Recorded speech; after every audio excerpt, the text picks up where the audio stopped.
মেটলাইফে স্পেনের একের পর এক আক্রমণ যখন চূর্ণ বিচূর্ণ করে দিচ্ছিল আলবিসেলেস্তেদের রক্ষণভাগ, তখন গোলপোস্টের নিচে দাঁড়িয়ে একাই লড়ছিলেন তিনি। পুরো ম্যাচে করেছেন রেকর্ড ১১টি সেভ। আঙুলের যন্ত্রণা নিয়েও ১০৫ মিনিট পর্যন্ত আর্জেন্টিনাকে টিকিয়ে রেখেছিলেন ম্যাচে, কিন্তু শেষ রক্ষা হয়নি। শেষ পর্যন্ত স্বপ্নভঙ্গ হয় ১০ জনের আর্জেন্টিনা দলের। ফাইনালে হারের বেদনা আর নিতে পারছেন না এই গোলরক্ষক। সামাজিক যোগাযোগ মাধ্যমে এক আবেগঘন পোস্টে দেশবাসীর কাছে ক্ষমা চেয়ে অবসরের আভাস দিয়েছেন তিনি। আমি আবারও বিশ্বকাপ জেতার স্বপ্ন দেখছিলাম।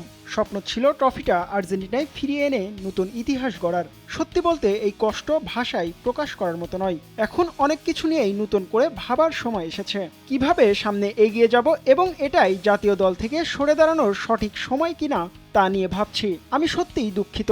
নিজের দেশ ও সতীর্থদের জন্য আমি সর্বোচ্চ চেষ্টাটাই করেছিলাম। বেশ কয়েক বছর ধরে আর্জেন্টিনার রক্ষণের মূল ভরসা দিবু মার্তিনেজ। ৩৩ বছর বয়সেও বিশ্বকাপের ফাইনালে যা করেছেন তা এক কথায় অবিশ্বাস্য। স্পেনের ছন্দময় ফুটবল আর মুহুর্মুহু আক্রমণের সামনে রীতিমতো চীনের প্রাচীর হয়ে দাঁড়িয়েছিলেন। যদি তিনি সত্যিই আন্তর্জাতিক ফুটবল থেকে এখনই সরে দাঁড়ান, তাহলে ২০৩০ বিশ্বকাপের পরিকল্পনায় বেশ বড়সড় ধাক্কাই খাবে আর্জেন্টিনা। ২০২২ কাতার বিশ্বকাপ জয়ের অন্যতম নায়ক এবারও টুর্নামেন্ট জুড়ে খেলেছেন দুর্দান্ত।